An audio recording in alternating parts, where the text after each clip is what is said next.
Hey everyone, Hey. Christy and Kendra here. I'm just gonna say it. YouTube is tripping, so we just did a live. Little upset because I don't know what was going on with YouTube, but I couldn't end the live, so therefore it couldn't get saved. But YouTube was having a tantrum. yeah, it's okay. So we'll just do a video. So Christy and I were talking about the latest controversy in K-pop, but former member NCT Mark Lee, he had on a Confederate flag shirt at this event, and he claims he didn't know it was offensive. His label or whatever had this, same old Chat GPT apology claiming they didn't know, yada yada yada. So Christy and I had to go live and talk about it. Mm-hmm. And as we said, nothing has changed in K-pop. Zico back in 2014 had on a Confederate flag shirt on his jacket in a Tough Cookie music video. So, and it's now 2026, and Mark, former member of NCT, had on a Confederate flag shirt, and they claimed in a apology that it was like a vintage shirt, which is BS, regardless if it was vintage. Mm-hmm. And I don't know how you could not know that the Confederate flag is offensive towards Black people, and he speaks fluent English and Canadian at that. Yeah, because I'm not a huge history buff, but I will say this. It doesn't take but a few seconds to just do a quick Google search of an image. As much as we're connected to our phones and technology, it doesn't take but a few seconds to do a quick Google search of the image before you and make an informed decision. Exactly. Okay, maybe we should style him in something else. Exactly. But here we go with this again, and I'm sure in that sorry Chat GPT generated apology, that tired apology by the way, that they probably just passed the buck. Oh, well, this was a mistake that occurred within our styling department. And yada yada yada. No one's gonna take responsibility or accountability for what happened. And that's the thing, you guys. And I'm just gonna say in code because I think that's probably why maybe the live wasn't allowed to be posted. As BLK people, we have to have some self-respect for ourselves, you guys. Mm-hmm. We do. We keep trying to, force things to happen. Right. To force our presence in different spaces where people have made it clear that they don't like us. Right. And that's fine. People are entitled to their opinions, but we're so, I guess, strong on just trying to be accepted everywhere. Right. Wherever you go, there's always going to be somebody who doesn't like you. That's fine. But don't live your life with trying to so hard to seek acceptance from people. And that's what I feel like is happening with BLK people in the K-pop realm. Is that we want to be accepted, we want to be loved by, people, Korean people and things like that.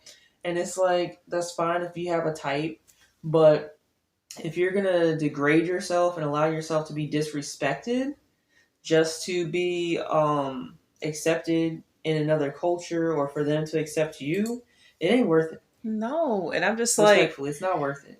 How many times we've been through this with because Chrissy and I don't even listen to K-pop anymore. It just, this happened to be in the algorithm. I'm just like, okay. And I was like, I had to share it with Christy, but a lot of these K-pop stars, they're trolling BLK people. And it's like, so many K-pop stars have been under controversies, disrespecting BLK people, wearing offensive things towards BLK people, saying offensive things. And, we're in an uproar. Oh my gosh, I can't believe they said it. That's wrong. Calling them out. Mm-hmm. And the BS Chat GPT apology, and then silence. And then a few months later or a year later, another K-pop star does the same thing. It's just like, nothing is going to change. Nothing's going to change unless we change our buying patterns and behaviors with how we react to these groups. Right. The other thing too is that I'm sorry, but this whole tired apology with ChatGPT is getting exhausting. It's getting tired. We're beating a dead horse. least the record labels are, because I'm like, they're highly competitive. Right. They watch and observe all of their competitions. Right. There's so many K-pop record labels. Right. You know what I'm saying? So it's like, and when any kind of controversy or anything like that happens, I'm sure that they get wind of it, so they know. Right. But at some point, I'm sure each and every one of these labels has all made the fashion faux pas of wearing some kind of label or some kind of slur, some kind of symbol that was racist towards a different group of people. Right. But the thing is, the difference is that they don't make that same mistake again. But when it comes to BLK people, Yeah. they keep doing it. Why? Because we keep coming back to them. As fans, as stands. Oh, that's my Opa. I love him. He's my bias. And me, all the while, homeboy is dropping N-bombs everywhere. Yeah. He's wearing T-shirts that have slurs in another language that means the N-word. He's saying the N-word in his songs. Or you just blatantly footage of them disrespecting BLK people. Yes. And you paid for their concert. Yeah, and you paid premium prices. Like that, what was his name? Crush. I used to love me some Crush, but after that I was like, oh no, yeah. I'm not fooling with you, Crush. Goodbye. But yeah, like there was 2 black females, BLK females, that attended his concert, and they were front row. Yeah. So they were in arm's length of him, and they reached out hoping that he would touch their hand. Nope, homeboy walked right past them and claims he didn't see him. I'm like, that's a damn lie, because you looked right at them. So, yeah. And it's like, the thing is, with our people, I'm sorry, but some of them that are in this K-pop fandom, they're obsessed. And it's like, when you bring this stuff out, don't talk about my Opa like that, my bias, and da-da-da. They don't want to hear it. They get upset when you bring it out. Because disillusioned, rose-tinted glasses. Yeah. And they have, romanticized and even fetishized, the artists in the K-pop genre, as well as the K-dramas. Yes. And I'm just like this. People are people, and for the women that's out here that's looking for a man of like Korean descent or whatever. Right. A broad description. People are people, men are men. Right. And that's the other thing. People want to, spin this as, oh, well, you can't generalize and just totally cut yourself off from K-pop and everything like that. But at the same time, you can't generalize and just think that all people or all, K-pop artists, are also respectful of black people or BLK people and things like that. That they have a respect for the culture. They appreciate it, but they respect it. Right. Because they've already demonstrated, a lot of them, I'm not saying all, but a lot of them have demonstrated that they don't. Exactly. Time and time again. But we continue to go and spend our money, our hard-earned money. And as it is, let's just be real, guys. In America, it's hard out here for a pimp. Yeah. Okay, we're struggling to eat, keep a roof over our heads, gas in our cars, and, but we're spending money that we really don't have on these artists that don't give a damn. Yeah. And as we said before, people can get mad, as we said in the live, but all K-pop is early Y2K, black BLK, R&B, and hip hop. But it's just in Korean. That's all. And keeping it real, keeping it a buck, but the early versions of K-pop, and I mean, yes, they set the groundwork for the artists that you see now, but at the same time, they studied. They had their textbooks. They had their computers that they don't know where the other parts of our culture are from.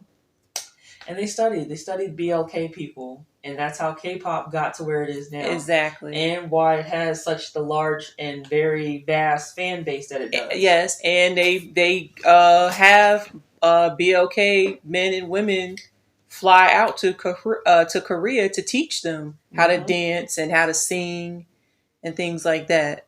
Yep. Yeah, so, regardless of what these artists want to say or things like that, their influences are from BLK people. And that is, where K-pop came from. Yep. So.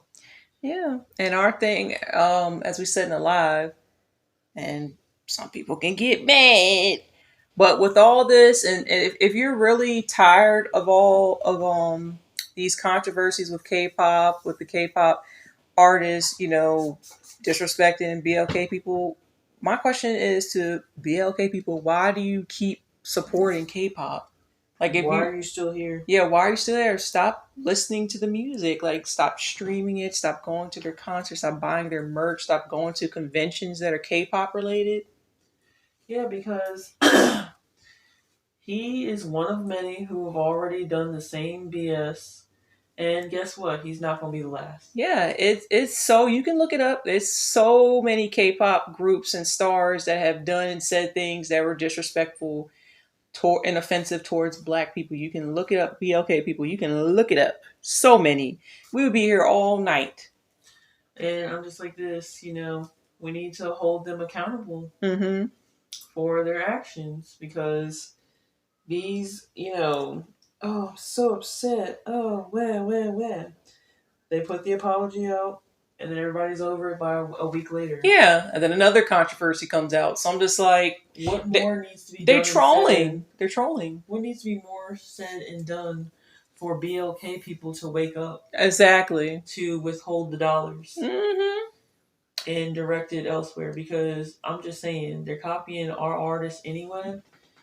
All the kind of music that you want, we already got an artist that's already making it. And there's plenty of BLK artists on YouTube that are independent artists that are very, very talented that you can listen to. Don't get their flowers. That exactly don't get their flowers, and their music has been copied by some of these K-pop groups. There's videos I've seen about it, and shout out to Adiola Ash for bringing that out. She has the receipts. People want to get upset with her. Some of our own people, harassing her in the comments, mad that she brought that out, but it's the truth. Yep. So yeah. So with that, I don't think there's anything else to say unless you wanted to add something else. No. I would just say, just anybody that does see this video, listen to it with an open mind. If you are active or current K-pop fan, and share the video. And I mean, we all, like we always say, can agree to disagree respectfully as adults. Yeah. So yeah. And until next time, bye.